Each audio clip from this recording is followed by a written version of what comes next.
Magandang araw po sa lahat. Ako po si Sheila Tiru, CEO and formulator of Nanosci Incorporated. I've been in the nutraceutical field and formulating products myself for more than 15 years. I studied biology, biotechnology, and gerontology na kung saan ang mga pag-aaral po na yon ay patungkol kung papaano pabagalin ang biological aging at palawigin ang health span o yung longevity.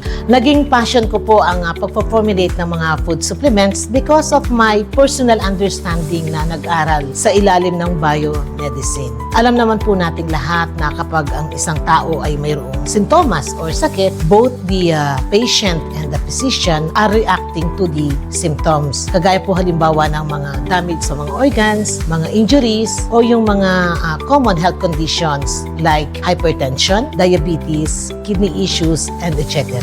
The physician will assess further kung ano yung mga naging sintomas and most probably will prescribe medicine. Yun po ay ang tinatawag na reactive medicine. Reactive medicine, ito po yung mga tinatawag na mga medical care activation, yung mga paunang tugon or initial response para sa mga adverse case presentation, sa mga injuries, mga acute conditions, or mga sintomas. Ginagamit po ang mga ito para hindi na lumala ang kondisyon o sintomas ng isang taong mayroong sakit. Subalit ang mga reactive medicine po ay hindi nakaka-repair kung bakit mayroong sintomas o sakit ang isang pasyente. At dito po nag-umpisa ang aking inspiration na mag-formulate ng mga food supplements. At para po sa kaalaman ng nakararami, ang mga food supplements po ay hindi gamot. Ang mga food supplements ay nagbibigay po ng fuel para sa pagpapanatili ng pangkalahatang kalusugan ng ating katawan. At nagbibigay po ito ng suporta upang makapag-regenerate ang ating katawan at makapag-repair doon sa mga nasirang mga cells at tissues sa katawan ng isang tao.